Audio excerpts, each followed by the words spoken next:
अस्सलाम वालेकुम ख़वातीन और हज़रात and welcome back to the very first episode of Dil Se दिल तक। ये शो जो है वो मैंने टेलर आउट किया है after experimenting every genre every niche for the last 8 months, जिसके अंदर जो है वो मैंने देखा था कि how can I fall into the correct genre for me. But hopefully जो है वो मुझे कोई भी जॉनरा जो है वो अपने मुताबिक नहीं लगा, और मैंने जितने भी वीडियोस और जितने भी टॉपिक्स और जितने भी एस्पेक्ट जो हैं वो जिनके अंदर इंडल्ज करके मैंने वीडियोस को जो है वो बनाया और उसके बाद इस चैनल पे आपके साथ डिलीवर किया, उसमें जो लाइक जितनी भी मेहनत है, जितनी भी रिसर्च थी, जितनी भी मैंने लाइक उसकी प्रोडक्शन के अंदर जितनी भी मेहनत थी, और मेरे इस मुंह से जो है वो जितने भी अल्फाज जो हैं वो डिलीवर हुए थे फॉर यू गाइस, वो दिल से थे। और क्योंकि ये जो आपका और मेरा कनेक्शन है वो दिल से दिल तक है, तो मैंने जो है वो सोचा कि इस शो का जो नाम है ना वो भी मैं ये रखता हूँ कि दिल से दिल तक। तो हम जो है वो आज के पहले एपिसोड की तरफ चलते हैं, बट उससे पहले जो है वो मैं आपको बताना चाहूँगा कि बिकॉज़ नया शो है, और अब जो है वो इस शो को हम प्रॉपर्ली एक शो की तरह लेकर चलेंगे।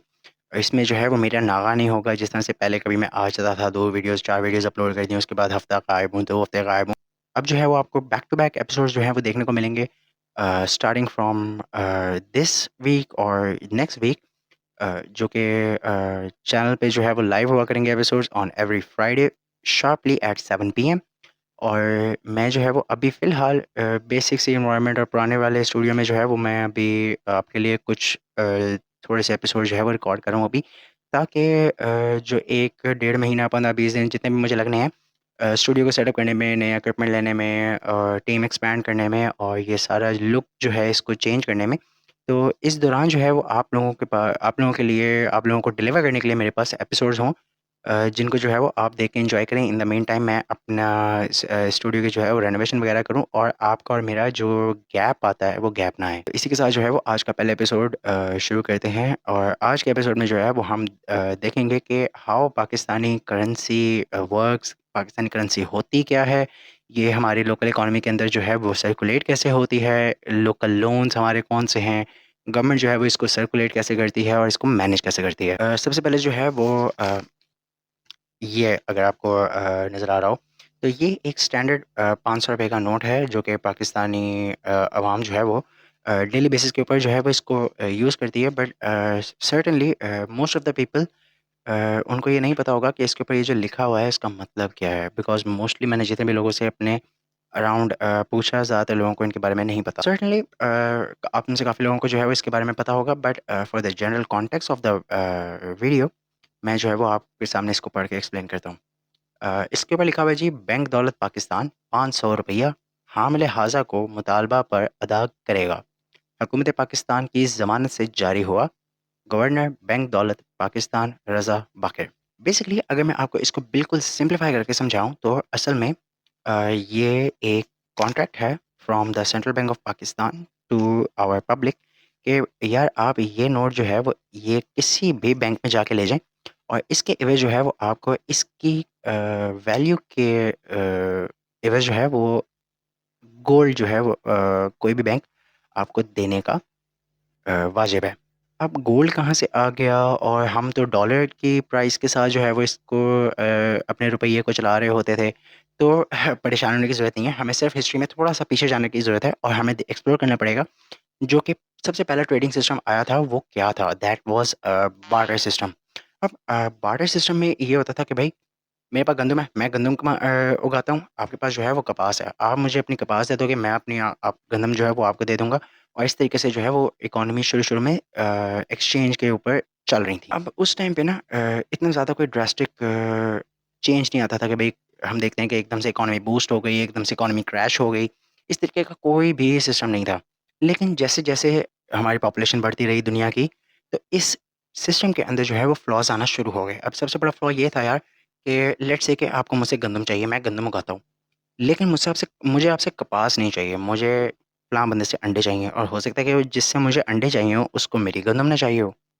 तो एक टाइम के बाद जो है ना, वो मीडियम ऑफ एक्सचेंज करना बहुत ज़्यादा मुश्किल हो गया था, जिसकी वजह से 21st सेंचुरी में मॉडर्न बैंक्स में मॉडर्न इकॉनमी में इसको जो है वो पैक्ट कर दिया गया फ्रॉम गोल्ड, इस बार्टर सिस्टम को। तो हुआ असल में ये कि भई जो रियासतें होती थीं, जो किंगडम्स होते थे बड़े-बड़े, वो गोल्ड में या अपने और प्रेशियस मेटल जैसे कॉपर हो गया, आयरन हो गई, ज़िंक हो गई, इसके सिक्के वगैरह बना के इसको as a medium of exchange use किया करते थे कि लेट्स से यार कि भई मेरे पास 10 मन गंदम है जो मैंने सारे साल में जो है वो उगाई है, और उसके बाद जो है अब मैं मार्केट में जाऊँगा, मार्केट में मैं उस 10 मन गंदम को जो है वो लेट्स से कि 1 तोले सोना के ऊपर या 10 तोले सोने के एवज़ जो है वो बेच दूँगा। अब वो जो 10 तोले सोना आ गया ना मेरे पास, अब मेरे पास वो लिबर्टी आ गई है कि यार अब मैं उस सोने से किसी भी चीज़ को खरीद सकता हूँ जो कि मेरी ज़रूरत होगी। अब मैं बाउंड नहीं हूँ भाई कि अगर मैं गंदम उगाता हूँ और मुझे दूध चाहिए तो अब मुझे इंतज़ार नहीं करना पड़ेगा, या मुझे ऐसे किसी बंदे को नहीं ढूँढना पड़ेगा कि जिसको गंदम की ज़रूरत हो। अब मेरी ट्रेड बहुत आसान हो गई है। उसके बाद अगर हम तो इससे थोड़ा-सा आगे आएँ, तो 21st सेंचुरी के अंदर सेंट्रल बैंक्स आए। अब उन्होंने सेंट्रल बैंक्स जब हमारे कायम हुए, तो उन्होंने कहा भई कि गोल्ड, एक तो इतना ज़्यादा गोल्ड कैरी करने में मसला होता है, उसके बाद चोरी वग़ैरह हो जाती है।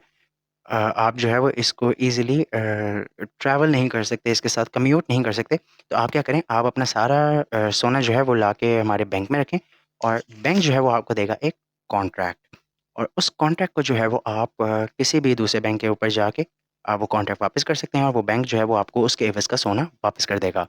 इसके साथ-साथ एक और बहुत बड़ी जो इसमें एडवांसमेंट थी वो ये थी कि भई लेट्स से कि मैंने अपनी गंदम बेची और उसके एवज़ मुझे सोना मिला, और सोना जो है वो मैंने बैंक में जाके रख दिया। अब मैंने तो साल में 1 दफ़ा गंदम बेची है ना, 1 दफ़ा काट के, लेकिन मुझे ज़रूरत तो कई अशियाओं की सारा साल रहेगी। मैंने थोड़ा-थोड़ा करके उस गोल्ड को जो है वो कंज़्यूम करके कुछ चीज़ें लेनी है, परचेज़ करनी है। तो इसमें सबसे बड़ा एज जो मिला अवाम को वो ये था कि भाई ज़रूरी नहीं है कि मुझे हर बारी जो है जब मैंने कोई चीज़ परचेज़ करनी है या मैंने कोई चीज़ सेल करनी है, तो मुझे बैंक के पास भागना पड़ेगा कि भाई पहले मैं गोल्ड निकालूँ या गोल्ड जमा करवाऊँ, और उसके बाद जो है मैं अपनी आगे ट्रेड करूँ।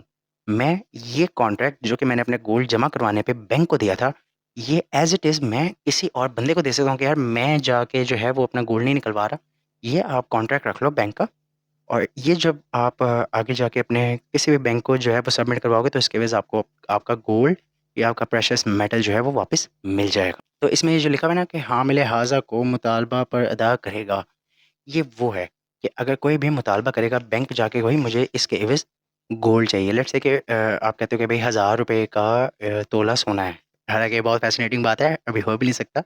बट मैं आपको एक जनरल एग्ज़ाम्पल दे रहा हूँ कि ₹1000 गोल्ड, ₹1000 तोला सोना है, तो अब मैं ₹500 का नोट जो है वो अगर बैंक दौलत पाकिस्तान के पास जाता हूँ, स्टेट बैंक ऑफ पाकिस्तान के पास जाता हूँ, मैं उससे ₹500 का नोट सबमिट कराता हूँ, तो वो मुझे आधा तोला सोना देने के वाजिब हैं।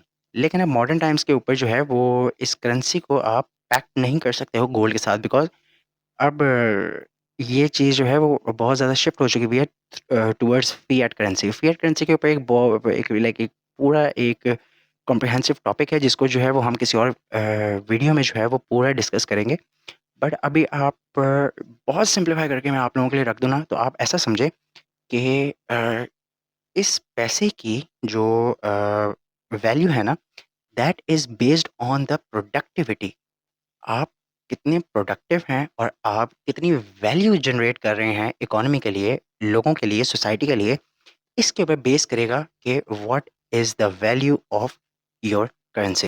अब अगर मैं आपको पाकिस्तान के अंदर प्रोडक्टिविटी की एक कोई भी एग्जांपल दूँ, तो वो हो सकती है रियल एस्टेट की। अब रियल एस्टेट में भी जो है ना वो 2 तरीके की रियल एस्टेट होती है। एक तो होती है कि जी आपकी वो जो गेम चल रही है प्लॉट्स वाली, प्लॉट्स के अंदर कोई भी प्रोडक्टिव काम नहीं हो रहा, कोई भी वैल्यू दोबारा जनरेट नहीं हो रही। It is just like a casino जिसके अंदर जो है वो मल्टीपल लोग आके अपना पैसा जो है वो पुट ऑन कर रहे हैं, और कुछ लोगों की जो है वो लक चल रही है और उनका प्लॉट जो है वो over the time double, triple, quadruple हो गया है, और ज़्यादातर लोगों का जो है वो कभी स्कैम हो गया, कोई फाइलें लेके भाग गया, आपको पता ही है। उसके तरफ दूसरी तरफ जो है वो आती हैं आपकी कमर्शियल बिल्डिंग्स, हाउसेज़, जिसके अंदर जो है वो एक पूरी इंडस्ट्री लगती है। तो अगर मैं आपको एक एग्ज़ाम्पल से समझाऊँ ना कि किसी भी कंट्री की इकोनॉमी चलती कैसे है या पाकिस्तान की इकोनॉमी चलती कैसे है। 10 साल का बच्चा भी और एक 60 साल का जो ज़ईफ़ इंसान है, वो भी समझ सके कि भई इकोनॉमी होती क्या है, इकोनॉमी असल में काम कैसे करती है। तो वो लेट्स से कि 3 भाई हैं और वो एक ही घर में रहते हैं, और तीनों भाई जो है ना वो अलग-अलग काम करते हैं। अब पहला भाई जो है वो मुर्गियाँ वग़ैरह पालता है, गाय, भैंसें, भेड़-बकरियाँ जो है वो पालता है, और उनकी जो है ना फर्टिलाइज़ेशन करता है। और वहाँ से जो है ना वो अपना गोश्त वगैरह की इनटेक और खाने वगैरह की इनटेक जो है वो पूरी करती है। और जो दूसरा भाई है वो कपास की फसल उगाता है, और कपास की फसल से जो है वो धागा बनाता है, और धागे से जो है वो कपड़ा बना के अपने कपड़े की नीड को जो है वो पूरा। और जो तीसरा भाई है वो बाहर पड़ी हुई मिट्टी को जो है वो उससे ईंटें बनाता है, उसको इकट्ठा करके ईंटें बनाता है, और ईंटें बना के जो है वो हर साल एक नई मंजिल जो है वो अपने घर के ऊपर बना देता है, ताकि नए उसके जो रहने वाले रिश्तेदार हैं, नए बच्चे, जो नई पॉपुलेशन है, वो लाइक उसका घर जो है वो ओवर क्राउडेड ना हो, ओवर ओवर पॉपुलेटेड ना हो। तो इस तरीके से आपका रोटी, कपड़ा और मकान जो है वो 3 बेसिक नेसेसिटीज़ इंसान की वो पूरी हो जाती हैं। और इनके ऊपर जो है वो बैठा हुआ है एक सरबराह, जो कि इन सब चीज़ों को मॉनिटर कर रहा है। इस सरबराह को जो है वो आप अपनी गवर्नमेंट समझ लें। हो क्या रहा है, अगर आप इस चीज़ को फ्लिप करें ना, इस एग्ज़ाम्पल को, तो लेट्स से कि जो एक भाई है वो सफाई कर रहा है, पोछा लगा रहा है, दूसरा भाई जो है वो झाड़ू दे रहा है, तीसरा भाई जो है वो कपड़े धो रहा है, बर्तन धो रहा है। तो असल में हो क्या रहा है कि पूरा साल मेहनत से तीनों भाई काम तो कर रहे हैं। सारा दिन जो है वो अपनी मेहनत मज़दूरी करते हैं, दिल लगा के काम कर रहे हैं, लेकिन साल के एंड में वो भूखे हैं, वो नंगे हैं, और उनका घर ओवर पॉपुलेटेड हो चुका हुआ है। असल में पाकिस्तान की कहानी इस वक़्त कुछ ऐसी ही है। यहाँ के लोग जो हैं वो काम तो कर रहे हैं, मेहनत भी कर रहे हैं, यहाँ पे टैलेंट भी है, स्किल भी है, लोग काम करते हैं। इवन उनको उस काम के एवज़ जो है वो पैसे भी मिल रहे हैं, सैलरी भी मिल रही है। लेकिन साल के बाद आप देखते हो कि यार यहाँ पे सबसे ज़्यादा जो है वो हंगर क्राइसिस आता है। यहाँ पे सबसे ज़्यादा जो है वो ओवर पॉपुलेटेड यूथ है, जो कि प्रोडक्टिव यूथ है। और आप देखते हो कि यार यहाँ पे वो बेसिक नेसेसिटीज़ पूरी नहीं हो रही हैं इन 22nd सेंचुरी, जो कि हमें 200 साल पहले या 100 साल पहले जो है वो रिकवर कर देनी चाहिए थी। यानी कि हम यहाँ पे रोटी, कपड़े और मकान के बेसिक से मसलों में जो है वो अभी भी उलझे हुए हैं। अच्छा, अब 2 तरह की इकोनॉमीज़ होती हैं। एक होती है प्रोडक्शन बेस्ड इकोनॉमी, और एक दूसरी होती है कंज़म्पशन बेस्ड इकोनॉमी। हमारी जो है वो एक कंज़म्पशन बेस्ड इकोनॉमी है। प्रोडक्शन बेस्ड इकोनॉमी वो होती है जो कि अपने रिसोर्सेज़ को, अपने ज़ख़ीरों को, अपने जो रिसोर्सेज़ को अपनी कंट्री से मिल रहे होते हैं ना, वो उसको प्रोडक्टिव वे में यूज़ करती है, यूटिलाइज़ करती है, और उससे जो है वो कोई ना कोई चीज़ बनाती है, कोई ना कोई वैल्यू ऐड करती है सोसाइटी के अंदर, कोई ना कोई अपने आप को प्रोडक्टिव करती है, ताकि वो अपनी एक्सपोर्ट्स को जो है वो बढ़ा सके, वो अपनी बरामदात को बढ़ा सके। अगर इसकी मैं आपको एक फ़ाइन एग्ज़ाम्पल दूँ तो वो होगी जनरल परवेज़ मुशर्रफ साहब की, जो कि उन्होंने अपने दौरे इक़्तिदार में जो है ना वो एक बहुत बड़ा ब्लंडर जो है वो हमारे सामने किया, कि उन्होंने सीएनजी जो है ना वो लोकलाइज़ कर दी, कि भाई भर-भर के सीएनजी भरो, अपनी गाड़ियों में सीएनजी लगाओ, अपने घरों में जो है वो सीएनजी यूज़ करो। हालाँकि होना क्या चाहिए था कि आप जो है वो इंडस्ट्रीज़ को सस्ती सीएनजी देते, ताकि वो उससे जो है उनकी कॉस्ट ऑफ प्रोडक्शन कम हो। हमारी जितनी भी इंडस्ट्रीज़ लगी हुई हैं, हमारी फैक्ट्रीज़ जितनी भी लगी हुई हैं, कारखाने जितने भी लगे हुए हैं, सनत को जो है वो उन्होंने सीएनजी देने के बजाय लोकल अवाम को देना तरजीह दी। जिससे हुआ क्या, लोग बाइक पे सफ़र कर सकते थे, लोग लोकल ट्रांसपोर्टेशन के थ्रू सफ़र कर सकते थे, बसेज़ वगैरह, ट्रेन्स वगैरह, बट उन्होंने वो प्रेफ़र नहीं किया। उन्होंने कहा कि भई हम सस्ती से सस्ती जो है ना वो सीएनजी भरवाएँगे अपनी गाड़ी में, और गाड़ी में लग्ज़रियस तौर पे जो है ना वो पाकिस्तान की सड़कों पे कम्यूट करेंगे। ये एक फ़ाइन एग्ज़ाम्पल है कंज़म्पशन बेस्ड इकोनॉमी की। याद है मैंने आपको बताया था अभी कि भई एक जो बंदा था जो पहले एक्सपोर्ट कर रहा था, जो पहले काश्तकारी कर रहा था, वो अब जो है वो पोचे मार रहा है। तो ये समझ लें कि पाकिस्तान ने यहाँ पे पोचे ही मारे हैं। और अब हुआ क्या है कि जी, जब सीएनजी ख़त्म हुई है, हमारे पास सीएनजी के ज़खायर ख़त्म हो गए हैं, तो पूरी जितने भी पाकिस्तान के अंदर जितने भी सीएनजी स्टेशंस थे, आज उन सब पे ताला लग गया है, या वहाँ पे गाड़ियों और रिक्शों की पार्किंग्स बन गई हैं।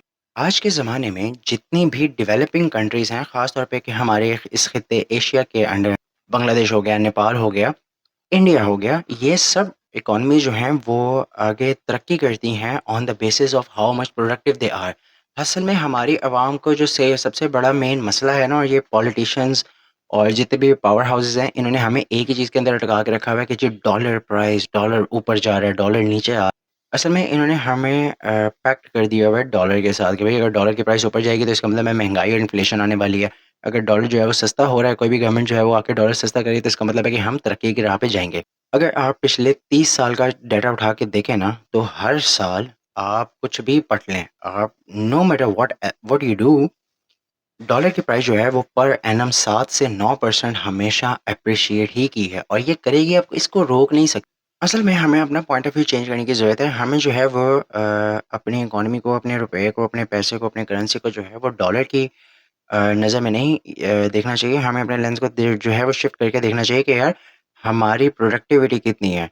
हमें अपनी करेंसी को पैक करना चाहिए हमारी प्रोडक्टिविटी के साथ। इसमें एक बड़ी छोटी-सी बात आती है कि यार हमें एक चीज़ जो है ना वो अपने पल्ले बाँध लेनी चाहिए कि अगर हम अपनी क़ुव्वत ख़रीद को बढ़ाना चाहते हैं, अगर हम चाहते हैं कि यहाँ पे महँगाई कम हो, अगर हम चाहते हैं कि हम ज़्यादा से ज़्यादा तरक्की करें, तो हमें अपनी दरामदात बढ़ानी पड़ेंगी, हमें अपनी एक्सपोर्ट्स बढ़ानी पड़ेंगी, हमें इंडस्ट्रीज़ लगानी पड़ेंगी। बिकॉज़ और कोई तरीका नहीं है पाकिस्तान को इस फ़िस्कल क्राइसिस से निकालने का, सिर्फ़ और सिर्फ़ यही है कि हम एक्सपोर्ट करें। पूरी दुनिया के में जितने भी ममालिक हैं ना, वो किसी न किसी चीज़ की प्रोडक्शंस की वजह से जो है वो आज इस दुनिया में हैं। हमेशा याद रखिएगा कि वेल्थ जब भी बनती है, पैसा जब भी बनता है ना, उसके पीछे कोई ना कोई प्रोडक्ट होती है, उसके पीछे कोई ना कोई प्रोडक्ट या सर्विस होती है जो कि अ, आप लोगों की जो है वो देते हो। आप एक स्पेसिफिक डोमेन के अंदर देखते हो कि यार किस चीज़ की ज़रूरत है, उस ज़रूरत को जो है जब आप वो पूरा करते हो एफ़िशिएंट टाइम के अंदर, एफ़िशिएंट क्वालिटी के अंदर, एफ़िशिएंट स्किल्स के अंदर, तो उसके एवज़ जो है वो लोग आपको पे करते हैं, चाहे वो लोकल मार्केट हो या इंटरनेशनल मार्केट हो। अब इसमें एक और बहुत बड़ी मिथ आती है हमारे पाकिस्तान में कि भाई पाकिस्तान में तो यार कोई टैक्स ही नहीं देता। जितना मंडो-मन टैक्स पाकिस्तान की जनता देती है ना, कोई नहीं देता होगा। आप जब अपनी लेट्स से आप जॉब करते हो, ठीक है? जैसे ही आपकी सैलरी आपके अकाउंट में आती है ना, तो उसमें पहले ही आपकी इनकम टैक्स कट चुका हुआ है। उसके बाद आप कोई भी चीज़ जब खरीदने जाते हो, तो आपको उस पे जनरल सेल्स टैक्स लगता है। अगर आपने कोई प्रॉपर्टी खरीदी है, तो उसके ऊपर प्रॉपर्टी का टैक्स देते हो। आप बाहर से कोई चीज़ मँगवाते हो, तो आपको उसके ऊपर जो है वो इम्पोर्ट टैक्स लगता है। आप गाड़ी खरीदते हो, तो उस पे आपको ड्यूटी लग रही होती है। यार आपके इवन के बिजली के बिल पे देख लें आप लास्ट टाइम के 18 किस्म के जो है वो टैक्सेस आपके लगते हैं। डिस्पाइट कि आप वो सर्विस जो है वो गवर्नमेंट की यूज़ करते हो या नहीं करते। इसकी एक फ़ाइन एग्ज़ाम्पल ये होगी कि अगर आपने कभी अपना बिजली का बिल उठा के देखा हो, तो उसके अंदर पीटीसीएल और sorry correct me if I am wrong, PTCL नहीं, पीटीवी के जो है ना वो भी चार्जेस कट रहे होते हैं। लेकिन आपको और मुझे दोनों को पता है यार कि कितने लोग हैं, लाइक 90% लोग तो पीटीवी देखते भी नहीं हैं। 90% लोग तो अब टीवी भी नहीं देखते हैं, बट स्टिल हम उसके मद में जो है वो टैक्सेस दे रहे होते हैं। तो ये जस्ट एक मिथ है कि भाई पाकिस्तानी जो है वो टैक्स नहीं देते। अब आईएमएफ ने प्रेडिक्ट किया है कि इस साल जून में डॉलर जो है वो दोबारा अपना पीक रेट पकड़ेगा, जो कि होगा 311 से 312, और जो कि होने देना चाहिए। हमें मार्केट में, फ्री मार्केट के अंदर जो है ना वो डॉलर की प्राइस को कंट्रोल नहीं करना चाहिए। यही सारे फसाद की जड़ होती है असल में। हमने ये नहीं देखना कि यार डॉलर ₹300 का हो गया है, ₹500 का हो गया है, 1000 का हो गया है, ₹5000 का हो गया है। हमने ये देखना है यार कि हमारी क़ुव्वत ख़रीद कितनी है। मैं आपको एक एग्ज़ाम्पल देके समझाता हूँ। लेट्स से कि आपकी इनकम है ₹100 और पाकिस्तान में ब्रेड की प्राइस है ₹10। तो आप अपनी इनकम का ₹10 जो है वो खर्चते हो ब्रेड के ऊपर। अगले साल लेट्स से कि आपका स्किल बढ़ा, आपकी प्रोडक्टिविटी बढ़ी और आपकी इनकम जो है वो ₹100 से बढ़ के 400 हो गई है। और कोई किसी इंसिडेंट की वजह से पाकिस्तान में जो ब्रेड की प्राइस है वो ₹10 से बढ़ के अब ₹20 हो गई है। आम इंसान या आम अप्रोच जो है वो यही कहेगी कि यार देखो तो सही ज़रा, 100% इंक्रीज़ आ गया है ब्रेड की प्राइस में। हालाँकि अगर आप देखो तो आपकी इनकम जो है वो 400 हो गई है। अब अगर आप ₹400 पे ₹20 की ब्रेड लेते हो ना, तो जहाँ आप पहले अपनी इनकम का 10% ब्रेड के ऊपर लगा रहे थे, आज वो 5% है। तो आपके लिए ब्रेड की प्राइस जो है वो कम हुई है, ज़्यादा नहीं हुई। ये इतनी ज़्यादा कॉम्प्लेक्स चीज़ लगती है ना कि आपको ये पॉलिटिशियंस और ये पावर हाउसेस जो हैं ये लटका के रखते हैं कि भाई डॉलर का प्राइस ये हो गई है, और आज जो ओपन मार्केट है, स्टॉक मार्केट में इतने पॉइंट्स गिर गई, स्टॉक मार्केट क्रैश हो गई, बूस्ट हो गई, बूम हो गई। आपने सिर्फ एक सिंपल फंडा याद रखना है कि जितनी ज़्यादा, अगर आपको ज़्यादा चीज़ें खरीदनी हैं तो आपको अपनी एक्सपोर्ट्स ज़्यादा करनी पड़ेंगी। अब अगर हम थोड़ा-सा इसके ऊपर देखें कि पाकिस्तान में जो है वो डॉलर की प्राइस फ्लक्चुएट कैसे करती है। असल में इसके 2 बेसिक फैक्टर्स होते हैं। एक तो होता है डिमांड एंड सप्लाई का, कि यार किसी चीज़ की डिमांड कितनी ज़्यादा है। अगर मैं लेट्स से आपने उबर या करीम जो है अगर आपने सर्विस यूज़ की हो, तो आपने अक्सर देखा होगा कि यार उसके ऊपर लिखा हुआ आ जाता है 2x, 3x, बारिश वगैरह हो रही हो या रात का टाइम हो या उस जगह पे जहाँ पे आपको ज़्यादा कम्यूट नहीं मिलता है, जहाँ पे आपको ज़्यादा ट्रांसपोर्टेशन नहीं मिलती, वहाँ पे आपको देख रहे होगे कि अक्सर प्राइस जो है वो आपको हाई मिलती है, फेयर्स आपको हाई मिलते हैं। वो इसलिए होता है कि भई वहाँ पे डिमांड उस स्पेसिफिक एरिया के अंदर एक किसी भी स्पेसिफिक प्रोडक्ट की डिमांड बहुत ज़्यादा होती है, लेकिन उसकी सप्लाई बहुत कम होती है, जिसकी वजह से उसका रेट बढ़ जाता है। लेकिन पाकिस्तान में डॉलर की प्राइस बढ़ने की एक वाहिद वजह ये नहीं है। इसकी जो बेसिक प्राइमरी वजह है ना वो एक्सेसिव मनी प्रिंटिंग है। इसको एक एग्ज़ाम्पल से समझते हैं। लेट्स से कि पाकिस्तानी मार्केट में डॉलर की सर्कुलेशन है $1000 और उस डॉलर को चेज़ करने के लिए जो हमारी पीकेआर है ना मार्केट में वो है ₹1,00,000। तो ऑब्वियसली डॉलर की वैल्यू हो गई ₹100। अब अगर आप एक्सेसिवली मनी प्रिंट करते हो और मार्केट में आप 4 लाख पाकिस्तानी रुपीस जो है वो थ्रो कर देते हो, तो उससे होगा क्या कि मार्केट में जो डॉलर सर्कुलेट हो रहा है वो तो अभी भी हज़ार ही है, और उस हज़ार को जो है अब पहले जहाँ 1 लाख पाकिस्तानी रुपीस जो है वो चेज कर रहा था, आज वो 4 लाख कर रहा है। तो ऑब्वियसली डॉलर की प्राइस 100 रुपये से बढ़ के 400 हो ही गई। अब अगर आप सिर्फ 4 साल पहले का डाटा देखें ना, तो 2020 में पाकिस्तान की मार्केट के अंदर, लोकल मार्केट के अंदर जो पीकेआर हमारा पाकिस्तानी रुपया सर्कुलेट हो रहा था वो था 16 ट्रिलियन। आज वो बढ़ के 36 ट्रिलियन हो चुका हुआ है। तो अगर कोई भी आम इंसान इस तरीके से इस डाटा को देख के एनालाइज करे ना यार, कि 40% इन्फ्लेशन हुई कैसे, आराम से समझ आना लग जाएगा यार कि देखें, जहाँ 16 ट्रिलियन रुपीस थे वहाँ पे डॉलर की प्राइस थी ऑलमोस्ट 150-160। आज हमने उसको बढ़ा के 36 ट्रिलियन कर दिया है, जिसकी वजह से वो डॉलर की प्राइस ऑब्वियसली 300 पे चली गई है। लेकिन सोचने वाली बात ये है कि इतनी ज़्यादा अगर लाइक हुकूमत को पता है और इतनी बेसिक सी चीज़ है, तो हुकूमत जो है वो पैसा प्रिंट करना बंद क्यों नहीं कर देता? अभी भी एक्सेसिवली हम लोग मनी प्रिंट क्यों कर रहे हैं? अब इसका मैं जो है ना वो आपको समझाता हूँ कि how money supply works in our Pakistan. State Bank of Pakistan जो है ना वो हमारी कैश को प्रिंट करता है, हमारे नोटों को प्रिंट करता है। और हमारी जो गवर्नमेंट है ना वो माशाल्लाह से इन छपे हुए नोटों को जो है वो लोन की मद में लेती है बैंक्स के थ्रू। और लोन लेने के बाद जो है ना वो इसको स्पेंड करती है। गवर्नमेंट ऑफ पाकिस्तान जब इस पैसे को स्पेंड करती है तो वो आते हैं हमारे अवाम के हाथ में, और उनके हाथ में जब लगता है तो फिर ज़ाहिर-सी बात है वो पूरा पैसा मार्केट में सर्कुलेट होता है। अब डिस्पाइट द वर्ल्ड, पाकिस्तान में माशाल्लाह, क्योंकि हम एक अलहदा से यूनिक किस्म की एलियनेटेड कौम है, तो हमारे तौर तरीके भी जो है ना वो दुनिया से वखरे ही हैं। यहाँ पे पाकिस्तान में जो पाकिस्तान का सबसे बड़ा एम्प्लॉयर है वो कोई कॉर्पोरेट प्राइवेट सेक्टर नहीं है, वो बल्कि पाकिस्तान की गवर्नमेंट होती है। सबसे बड़ी एम्प्लॉयर पाकिस्तान की। होता क्या है कि अगर आप गवर्नमेंट ऑफ पाकिस्तान को किसी कॉर्पोरेट एंटिटी की तरह देखें ना, तो हर कॉर्पोरेट एंटिटी की तरह इसके भी कुछ कॉस्ट्स हैं और कुछ रेवेन्यूज़ हैं। कॉस्ट में आ जाता है कि अस्पताल देना लोगों को, स्कूल्स देना, उसके बाद आपकी पुलिस सेंस ऑफ सिक्योरिटी देना लोगों को, उसके बाद आपके रोड्स वगैरह बनाना, डेवलपमेंट प्रोजेक्ट्स देना, मिनिस्ट्रियाँ चलाना, फॉरेन अफेयर्स को हैंडल करना, दुनिया भर में घूमना फिरना, पॉलिटिकली अपने मुल्क को जो है वो रिप्रेज़ेंट करना, आर्मी को जो है वो फ़ंड करना। तो इन सब ये सब आ जाती हैं गवर्नमेंट की कॉस्ट्स। और अब जिस तरह से कॉस्ट होती हैं, कुछ ना कुछ जो है वो आपके रेवेन्यूज़ भी होते हैं। कुछ गवर्नमेंट के पास एंटिटीज़ हैं, जैसे पीटीसीएल हो गया, पीआईए वगैरह हो गया, जो कि ऑलरेडी लॉस में जा रही हैं।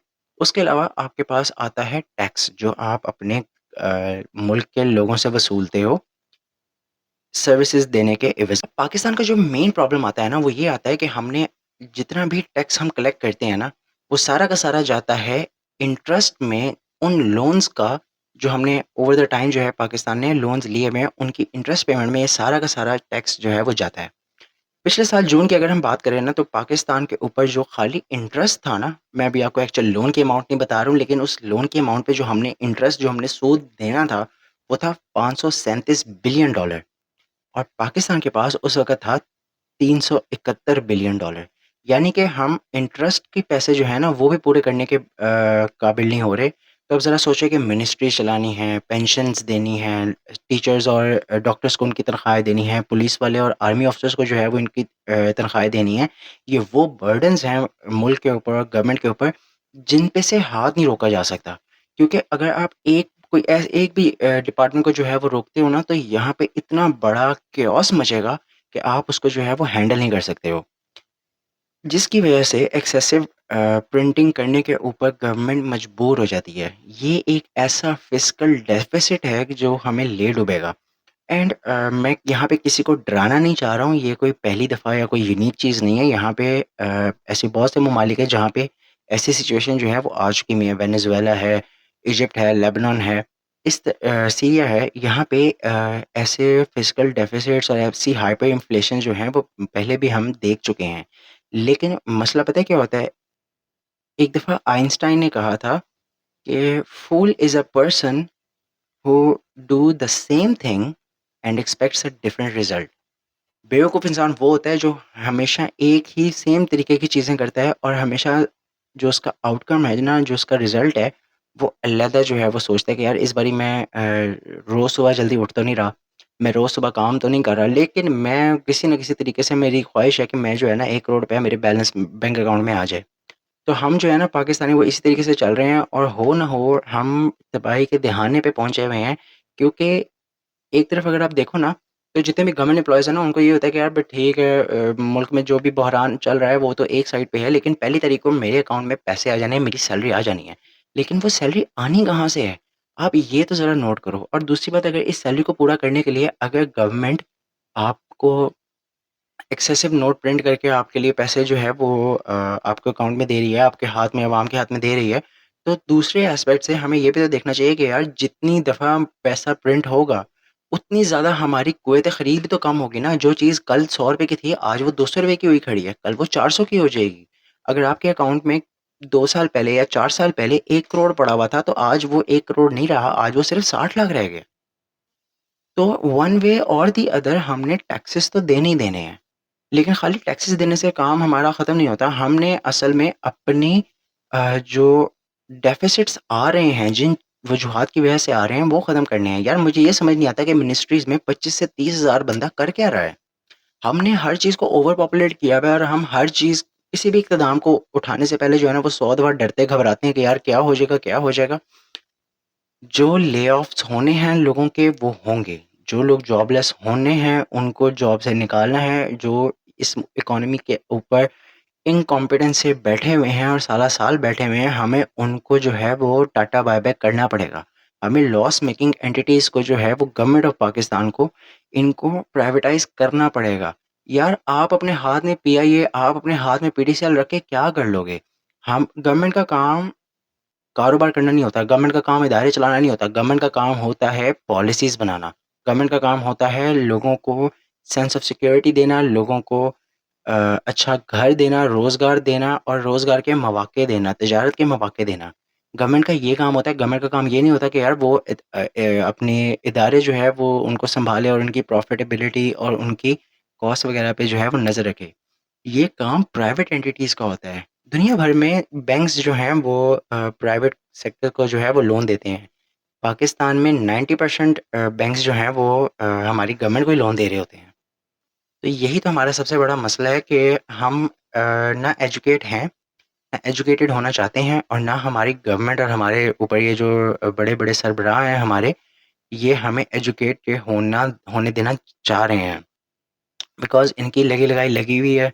इनके घर जो हैं वो बाहर हैं, इनके बच्चे बाहर हैं, इनका यहाँ पे क्या है? इनका यहाँ पे कुछ भी नहीं है। है यहाँ पे तो आपका और मेरा है और हमें जो है वो कभी पीएसएल पे लगा देते हैं।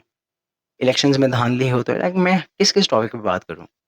ख़ैर मैं ज़्यादा इधर-उधर जो है वो निकलना नहीं चाह रहा। आज का टॉपिक जो है वो स्पेसिफ़िक था इकॉनमी के ऊपर, तो मैंने कहा चलो आज जो है वो इकॉनमी।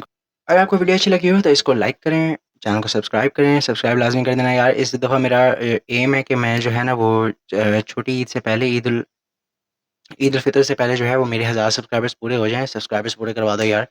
बिकॉज़ आपको पता है कि आप लोगों के लिए जो है वो जान मार रहा हूँ मैं इस टाइम। और एक दफ़ा मैं फिर आप लोगों को बता दूँ कि ये एपिसोड जो हैं वो आया करेंगे every Friday at 7 PM sharp. और मैं जो है फ़िलहाल इसको एडवांस में रिकॉर्ड कर रहा हूँ, 3-4 रिकॉर्ड करके रख दूँगा ताकि उसके बाद जो है वो आपके लिए मैं ज़रा अब रेनोवेशन वगैरह का काम जो है वो शुरू करवाऊँ। बाकी अगले एपिसोड में जो है वो हम ज़रा इकॉनमी को देखेंगे, इकॉनमी एज़ अ होल होती क्या है, दुनिया भर की इकॉनमीज़ चलती कैसे हैं, ताकि हमें एक समझने के लिए ब्रीफ नोट भी मिल जाए कि यार हाउ इकॉनमीज़ वर्क। तो मैं लेता हूँ आपसे इजाज़त, अपना बहुत सारा ख़्याल रखिएगा। मिलते हैं अगले अगले एपिसोड में। अल्लाह हाफ़िज़।